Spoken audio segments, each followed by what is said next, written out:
Abramos a palavra de Deus, irmãos, no Evangelho de Mateus, capítulo 14, e leiamos os versos de 13 a 21. Nos diz assim a palavra do nosso Deus. Jesus, ouvindo isto, retirou-se dali num barco, para um lugar deserto à parte. Sabendo as multidões, vieram das cidades, seguindo-o por toda a terra. Desembarcando, viu Jesus uma grande multidão. Compadeceu-se dela e curou os seus enfermos. Ao cair da tarde, vieram os discípulos a Jesus e lhe disseram: o lugar é deserto, e vai adiantar-te a hora. Despede, pois, as multidões, para que, indo pelas aldeias, comprem para si o que comer. Jesus, porém, lhes disse: não precisam retirar-se, dai-lhes vós mesmo de comer. Mas eles responderam: não temos aqui senão 5 pães e 2 peixes. Então ele disse: trazei-mos. E tendo mandado que a multidão se assentasse sobre a relva, tomando os 5 pães e os 2 peixes, erguendo os olhos ao céu, os abençoou. Depois, tendo partido os pães, deu-os aos discípulos, e estes às multidões. Todos comeram e se fartaram. E dos pedaços que sobejaram, recolheram ainda 12 cestos cheios. E os que comeram foram cerca de 5.000 homens, além de mulheres e crianças. Oremos ao Senhor.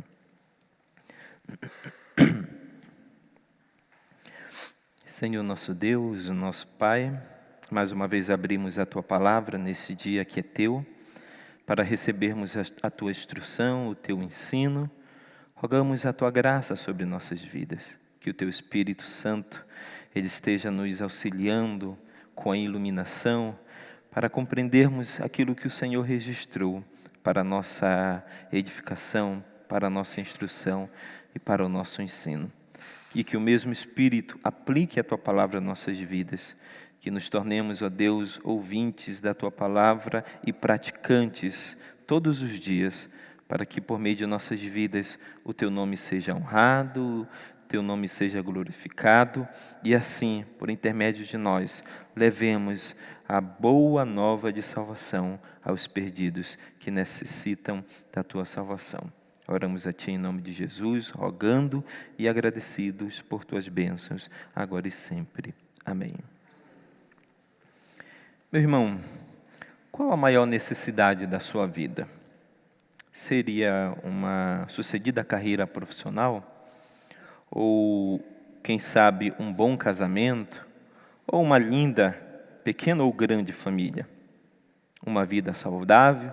Ou, quem sabe, uma vida completamente livre de todos os conflitos, problemas e crises da vida?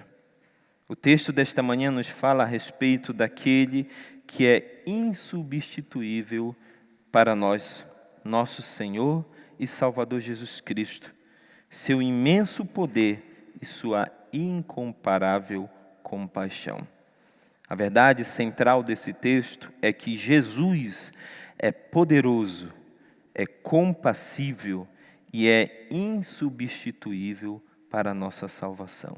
Jesus Cristo é poderoso, compassível e é insubstituível para a nossa salvação.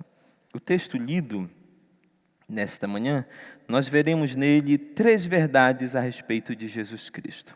A primeira é que Ele é poderoso, e é isso que o texto nos mostra. O Evangelho de Mateus nos narra nesses versículos, no capítulo 14, versos 13 a 21, o milagre da multiplicação dos pães e peixes, que é um dos grandes milagres realizado por Jesus Cristo, a ponto de ser, juntamente com a ressurreição de Jesus Cristo, os únicos 2 milagres narrados nos 4 evangelhos. Tanto Mateus, quanto Marcos, Lucas e João narram o milagre da multiplicação dos pães e dos peixes, assim como a ressurreição de Jesus Cristo. Isso nos mostra que para os 4 evangelistas, para a igreja primitiva, esse milagre ele tinha uma grande importância. Ele tinha um grande significado para a vida, para o ensino e para a instrução da igreja primitiva. No entanto, irmãos, esse milagre ele tem sido visto por muitos com grande dificuldade. Por exemplo, o liberalismo do século XIX, ele negou a realidade histórica desse milagre. Os liberais, influenciados pelo naturalismo e pelo racionalismo ceticista, interpretou esse milagre como apenas um caráter ético e moral. Eles, os liberais dos séculos passados, eles interpretaram esse milagre da maneira como é descrito no texto. Nós encontramos em várias exegeses e interpretações clássicas do liberalismo do século XIX, como do liberalismo do século XX, o entendimento de que essa narrativa ela não é verídica, de que, de fato, Jesus Cristo não multiplicou esses pães e esses peixes. Há uma interpretação muito clássica entre o liberalismo do século XIX, que é de que Jesus Cristo, na verdade, não multiplicou. O que de fato aconteceu ali foi que, estando Jesus com aquela grande multidão, e ele vendo aquela grande multidão, ele então pergunta aos seus discípulos o que eles teriam para comer.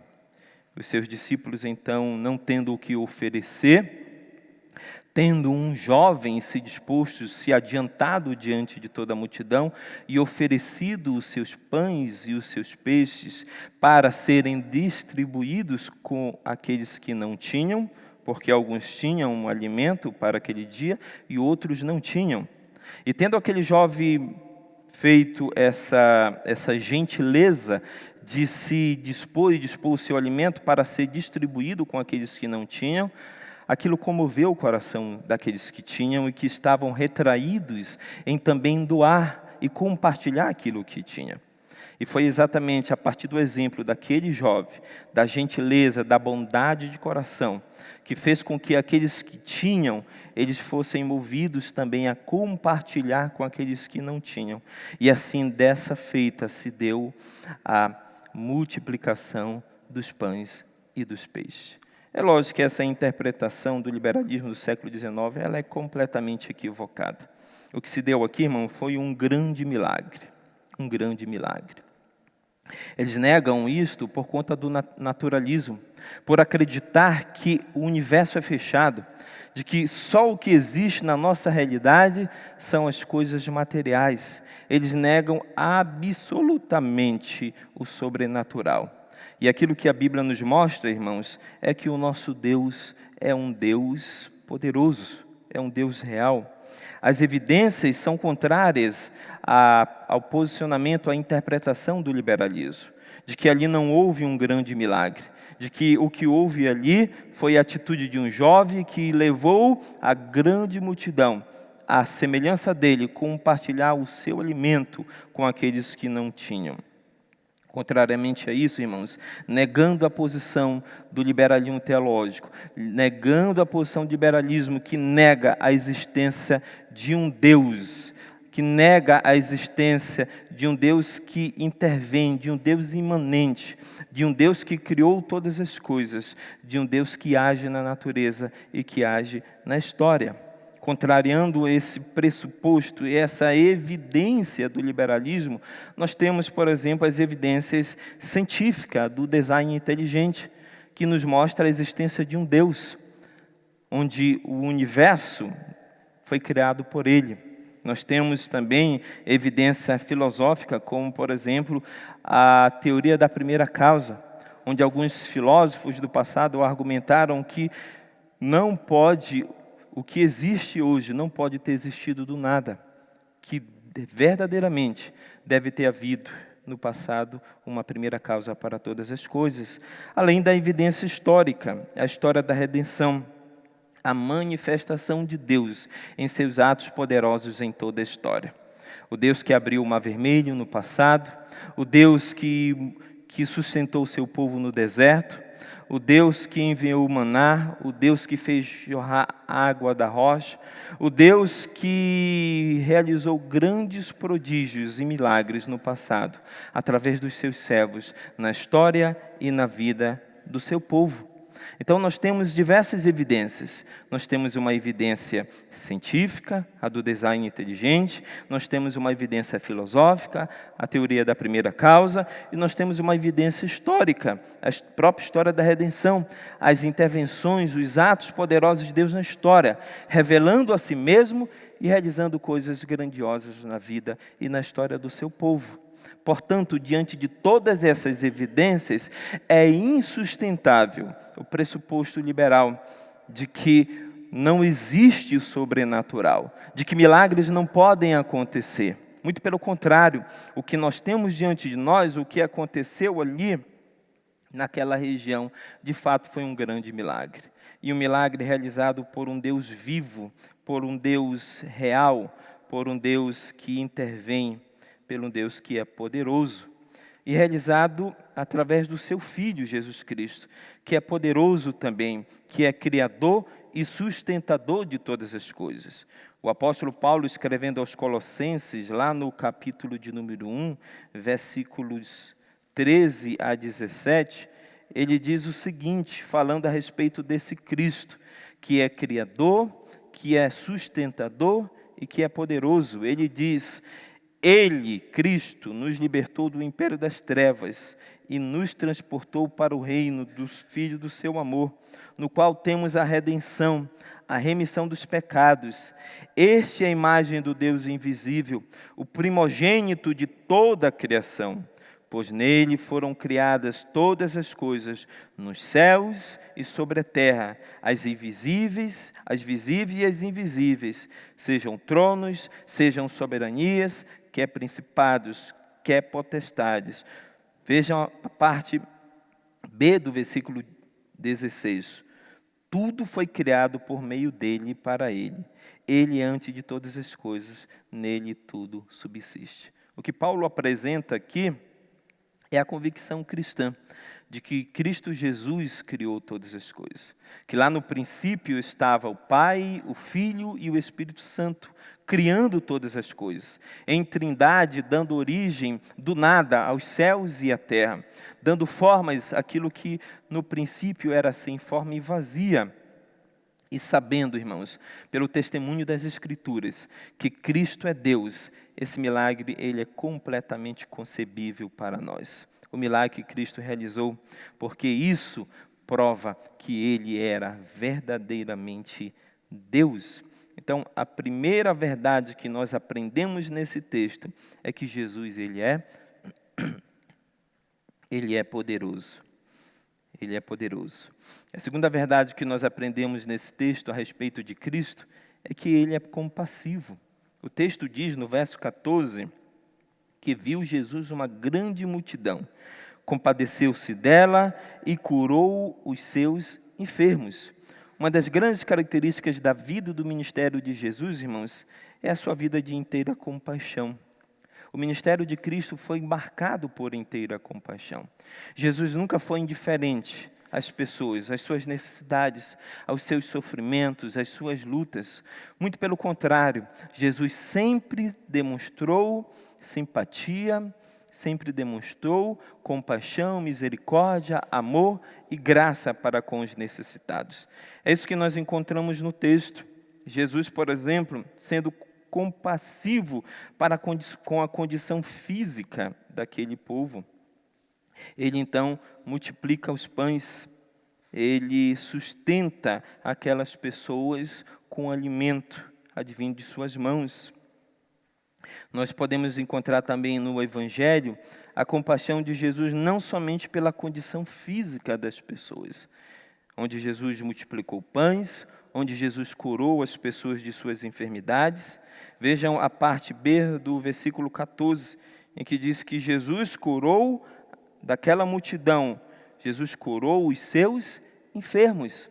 E lá no capítulo 4 do mesmo Evangelho, vejam o que diz o verso 23 ao 25, diz o seguinte: percorria Jesus toda a Galileia, ensinando nas sinagogas, pregando o evangelho do reino e curando toda a sorte de doenças e enfermidade entre o povo. E a sua fama correu por toda a Síria. Trouxeram-lhe então todos os doentes, acometidos de várias enfermidades e tormentos, endemoniados, lunáticos e paralíticos. E olha o que o texto diz: e ele os curou. E da Galiléia, Decápolis, Jerusalém, Judéia e da além do Jordão, numerosas multidões o seguiam. Percebam a tremenda, imensa compaixão de Jesus Cristo para com o sofrimento do homem. Jesus curou essas pessoas de suas enfermidades. Jesus não agia com indiferença. Ele percebia nas pessoas a razão dos seus sofrimentos, e o texto diz que ele expulsou demônios, curou lunáticos, paralíticos, curou enfermos e pessoas atormentadas. Da mesma forma, Jesus Cristo fez aqui no episódio da multiplicação dos pães. Antes mesmo de Jesus atender à necessidade de alimento daquelas pessoas, multiplicando assim os pães e os peixes para que elas fossem alimentadas, Jesus primeiramente, ele se voltou para uma outra necessidade física delas, que era exatamente que elas fossem curadas de suas enfermidades. E Jesus, então, o texto diz, compadeceu-se dela e curou os seus enfermos. Jesus demonstrou compaixão, então, pela condição física daquelas pessoas, curando-as de suas enfermidades e sustentando com pães e peixe. Jesus também demonstrou compaixão pela condição social das pessoas. Lá em Lucas, no capítulo 7, versículo 13, que nos narra a história da ressurreição do filho da viúva de Naim, o texto diz no verso 13, e é importante que leamos o verso 11. Em dia subsequente, dirigia-se Jesus a uma cidade chamada Naim, e iam com ele os seus discípulos e numerosa multidão. Como se aproximasse da porta da cidade, eis que saía o enterro do filho único de uma viúva, e a grande multidão da cidade ia com ela. Vendo-a, o Senhor se compadeceu dela e lhe disse: não chores. Percebam a compaixão de Jesus Cristo, não somente pelas necessidades físicas das pessoas, onde Jesus Cristo pôde assisti-las com misericórdia, curando-as de suas enfermidades, sustentando com alimento, com pão e peixe, mas Jesus também foi sensível com as questões sociais. Esse texto de Lucas capítulo 7 nos narra a situação social de uma mulher. Primeiramente, ela era viúva, e viúva de um único filho. Ela já havia perdido o seu marido, e agora ela estaria perdendo o seu único filho. E perdendo o seu único filho, aquela mulher ela ficaria completamente desassistida em meio à sociedade. Na sociedade do primeiro século, a fonte de renda e de sustento das mulheres vinha exatamente pelo trabalho dos seus maridos, ou se elas fossem viúvas, dos seus próprios filhos. Mas o texto nos diz que aquela mulher, ela era viúva e tinha um único filho, e que jazia agora a morte. E Jesus, então, cheio de compaixão pelaquela mulher, ele se volta a ela e diz: não chores, e ressuscita o filho daquela mulher, para que ela não fosse desassistida em meio àquela sociedade, e ela pudesse ter no seu filho o seu alento e o sustento para a sua vida. Isso nos mostra, irmãos, que Jesus Cristo foi cheio de compaixão diante da condição física das pessoas, mas também diante das necessidades e da condição social daquelas pessoas. E, sobretudo, o que o texto nos mostra diante da condição e da situação espiritual das pessoas. O Evangelho de Marcos, que nos narra esse mesmo milagre, no capítulo 6, verso 34, nos diz que, estando Jesus diante daquela multidão, o verso 34 diz: ao desembarcar, viu Jesus uma grande multidão e compadeceu-se deles, porque eram como ovelhas que não têm pastor, e passou a ensinar-lhes muitas coisas. Percebam que Jesus se compadeceu da condição física das pessoas, das lutas com suas enfermidades, com suas doenças, com suas opressões. Jesus também se compadeceu das dificuldades sociais, a exemplo daquela viúva de Naim, mas também Jesus se compadeceu das lutas e dificuldades espirituais das pessoas. Jesus olhou para aquela multidão e viu que aquela multidão era como uma multidão sem pastor, e o texto nos diz na parte B, e passou a ensinar-lhes muitas coisas. Jesus passou a ensinar aquela multidão a respeito das verdades do reino de Deus.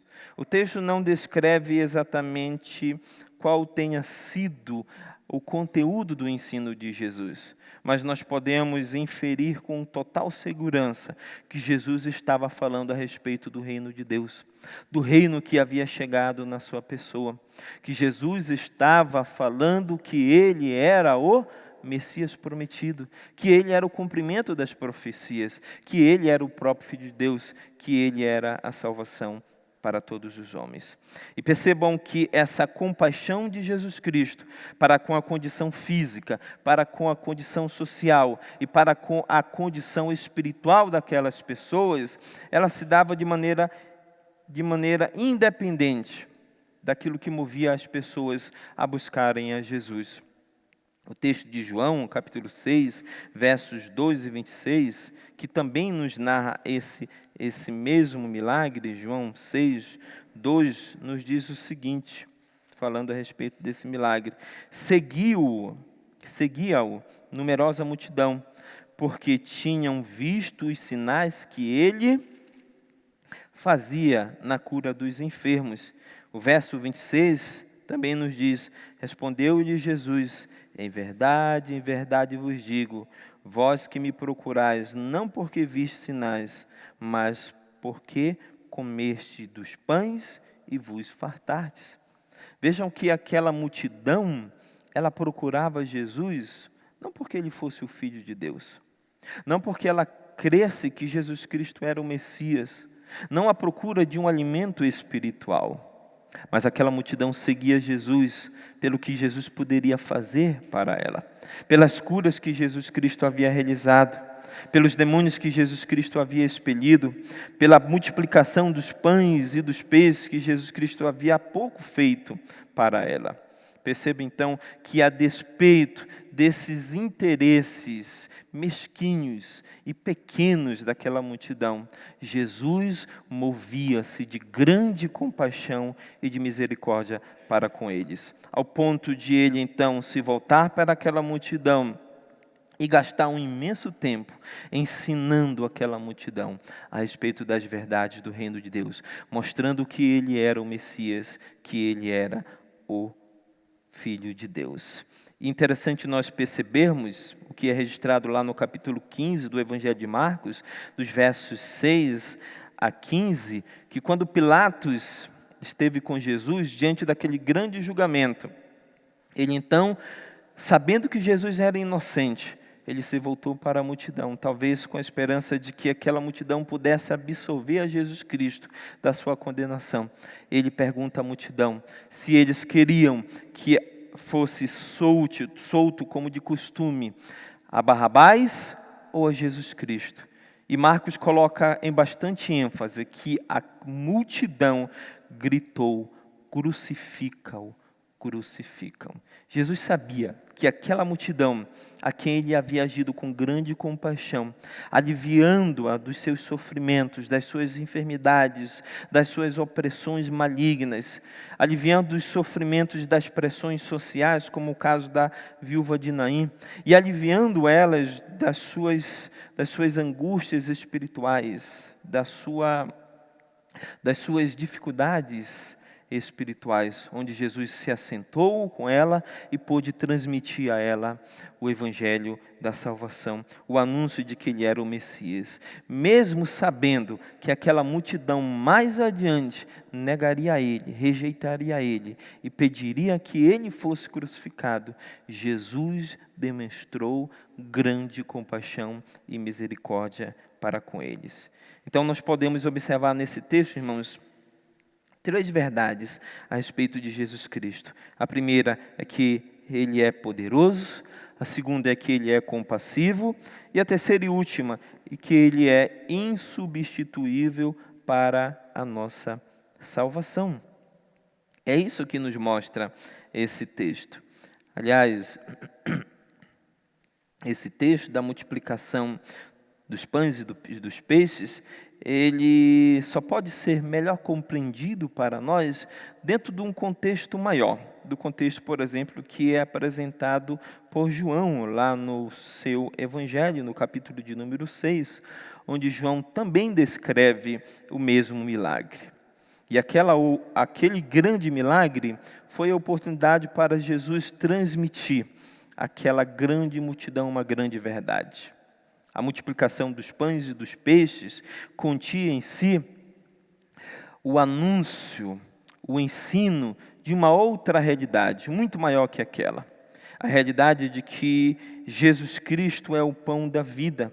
Aquele milagre anunciava que Ele era o pão da vida e que, portanto, Ele era a própria vida eterna. Lá em João, Jesus se volta para aquela multidão e diz: eu sou o pão da vida. Na construção dessa afirmação, nós temos um eu enfático. O que Jesus está dizendo é: eu, somente eu sou o pão da vida. E o que significa exatamente essa expressão de Jesus, eu sou o pão da vida? O que Jesus estava afirmando era que somente nele nós encontramos a vida eterna. Somente em Jesus Cristo nós encontramos a vida eterna. É por isso que Jesus diz, então, que Ele é o pão da vida.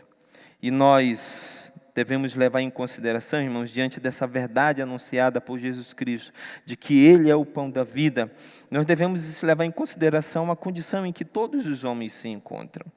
A Bíblia diz, o apóstolo Paulo, escrevendo aos Efésios, capítulo 2, verso 1, ele diz que Ele nos deu vida, estando vós mortos em nossos delitos e pecados. Nós só podemos valorizar, nós só podemos reconhecer e dar o devido significado e importância às palavras de Jesus, nas quais Ele diz: eu sou o pão da vida, ou seja, somente em mim o homem pode encontrar a vida eterna. Se nós refletirmos, se nós considerarmos a nossa condição espiritual. E qual é a nossa condição espiritual, pregador? É que nós estamos mortos nos nossos delitos e pecados. Nós estamos mortos, e se estamos mortos, irmãos, é porque nós necessitamos vida. E como nós podemos obter essa vida eterna? Através de Jesus Cristo. É por isso que ele diz em João 6, 35, 48 ao 51, onde ele diz que Ele é o pão da vida, e que quem comer desse pão receberá a vida eterna. Veja o que ele diz no verso 48 de João 6, eu sou o pão da vida, vossos pais comeram o maná do deserto e morreram. Este é o pão que desce do céu, para que todo o que dele comer não pereça. Eu sou o pão vivo que desceu do céu. Se alguém dele comer, viverá eternamente. E o pão que eu darei pela vida do mundo, é a minha carne. O que Jesus está declarando aqui, irmãos, é que Ele é insubstituível para a salvação do homem. Aquele que deseja e almeja a vida eterna com Deus, não poderá alcançá-la se não for através de Jesus Cristo.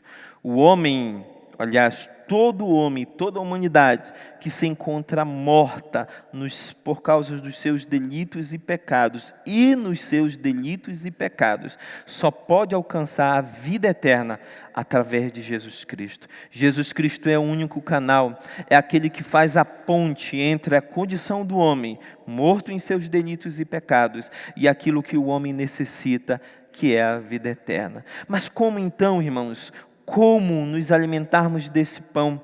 Aquela multidão a quem Jesus proferiu o grande sermão e ensino de que Ele era o pão da vida, não havia compreendido essa verdade.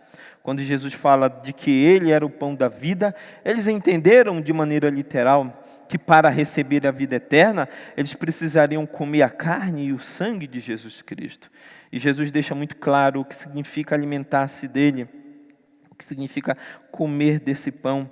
Lá no mesmo Evangelho, no capítulo 6, versos 40 e 47, ele diz: de fato, a vontade de meu Pai é que todo homem que vir o Filho e nele crê tenha vida eterna, e eu o ressuscitarei no último dia.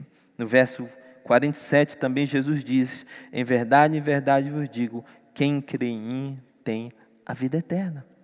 Então, a maneira pela qual o homem pode alcançar essa vida eterna, estando ele morto nos seus delitos e pecados, é comendo do pão, que é Jesus Cristo, o pão da vida.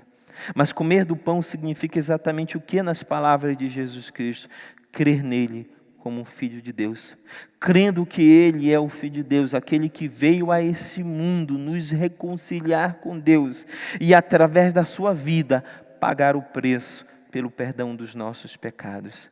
Dessa maneira, então, irmãos, o homem, somente dessa maneira, é o que Jesus está deixando ênfase para os seus discípulos, para aquela grande multidão, é que somente dessa maneira o homem pode alcançar verdadeiramente a vida eterna. 5 aplicações, então, irmãos, desse grande milagre de Cristo Jesus para nossas vidas. Nós vimos que esse texto que fala a respeito de um grande milagre, o milagre da multiplicação dos pães e dos peixes, neles está contido 3 grandes verdades a respeito de Cristo. A primeira é que Cristo é poderoso. Cristo, como sendo o próprio Filho de Deus, o próprio Deus, para ele era muito tranquilo a realização daquele milagre. Foi muito tranquilo Jesus Cristo multiplicar aqueles pães e aqueles peixes, porque ele é o próprio Deus. É o mesmo Deus que esteve lá no princípio, que criou do nada os céus e a terra, e que agora poderia sustentar aquela multidão, multiplicando aqueles pequenos, aqueles poucos pães, apenas 5 pães, e aqueles 2 peixinhos. E que Jesus Cristo também é compassivo. Jesus demonstrou durante todo o seu ministério terreno grande compaixão pelos homens. Compaixão pelas suas necessidades físicas. Jesus curou-os de suas enfermidades, expulsou demônios. Jesus sustentou multidões com o alimento, com pães e peixes. E também Jesus demonstrou compaixão pelas questões sociais do seu tempo, não sendo indiferente, por exemplo, à questão da viúva de Naim, que, apesar de não ter o seu marido e ter o único filho como sustento da sua casa e perdendo agora, Jesus Cristo estaria ressuscitando para garantir assim o sustento daquela mulher. Mas Jesus também, ele se mostrou compassivo para com a grande, real e tremenda necessidade de toda a humanidade, que é a necessidade de salvação. Jesus se voltou para aquela grande multidão, transmitindo os ensinos do reino de Deus e mostrando que ele é o pão da vida, que nele o homem pode encontrar a vida eterna. E percebemos também uma terceira verdade, que é a que Jesus Cristo é insubstituível para a salvação. Nada, irmãos, ninguém pode substituir Jesus para a salvação. Não existe um outro caminho para Deus. Não existe um outro caminho para a vida eterna. Só podemos alcançar a vida eterna por meio de Cristo Jesus. Diante dessas verdades, irmãos, a primeira aplicação que destacamos no texto é: o que tem nos motivado em direção a Cristo? Aquela multidão seguia Cristo, não interessada em encontrar nele a manifestação, a revelação de Deus. Não interessada em buscar em Cristo o caminho de salvação, o perdão dos seus pecados, a reconciliação de Deus.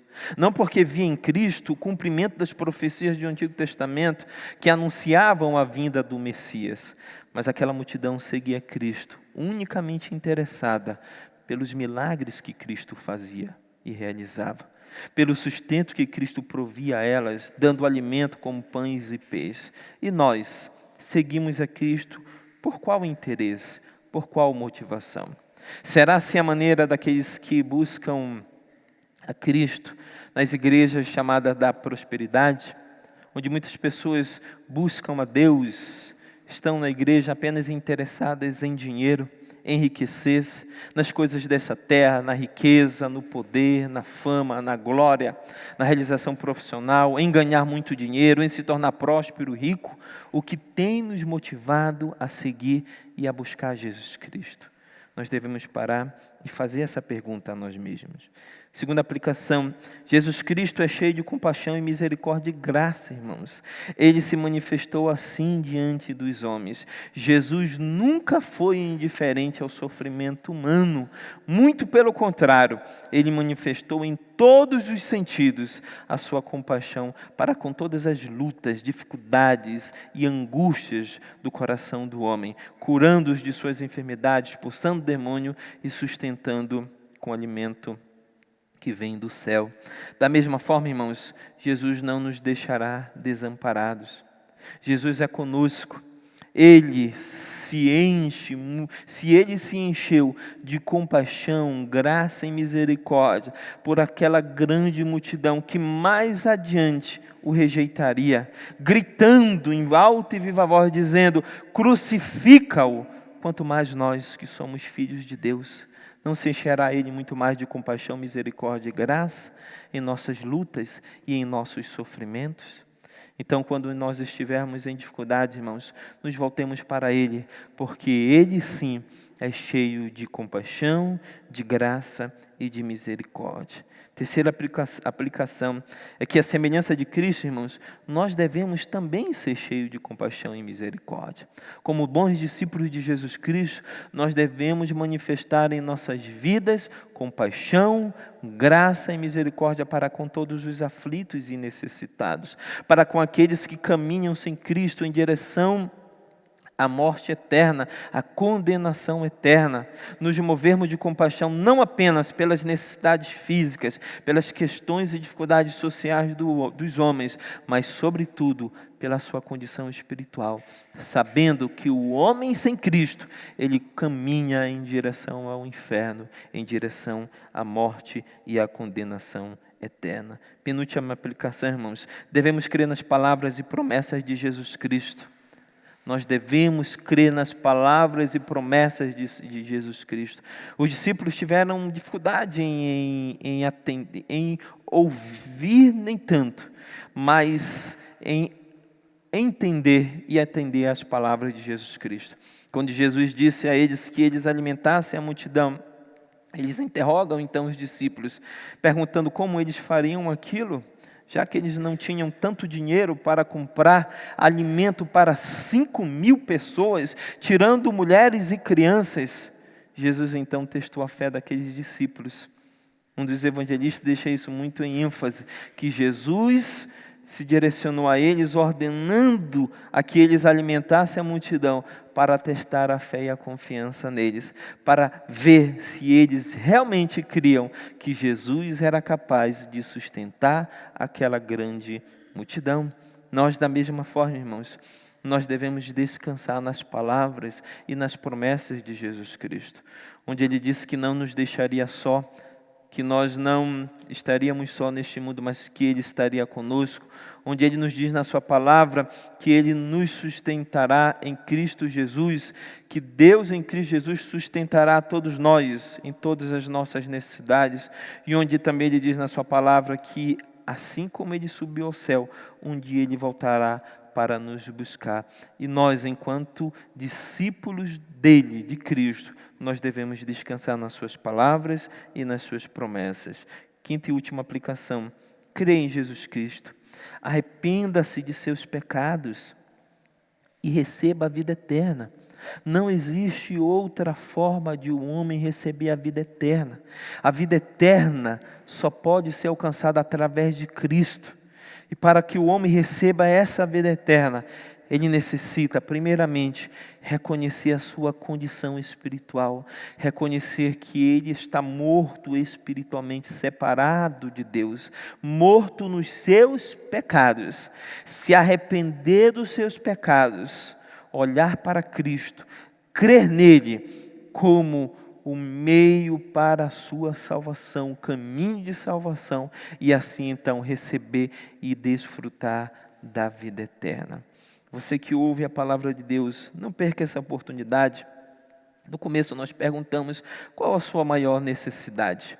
Para muitos, a maior necessidade da vida, como nós frisamos, é uma carreira bem-sucedida, é exatamente um bom casamento, uma grande família, é ser curado das suas enfermidades, é ser livre de suas lutas, das suas crises. Essas podem ser dificuldades que muitos de nós estejamos enfrentando, ou talvez venhamos a enfrentar. Mas a maior necessidade do homem, irmãos, é a necessidade da vida eterna. É a necessidade do perdão dos seus pecados, da reconciliação com Deus, da vida eterna, a qual Deus ofereceu ao homem através de Jesus Cristo. Portanto, nessa hora, não rejeite esta palavra, creia em Cristo Jesus, arrependa-se dos seus pecados e receba nele a vida eterna, a qual Deus oferece a todos os homens. Que Deus em Cristo, então, irmãos, nos abençoe.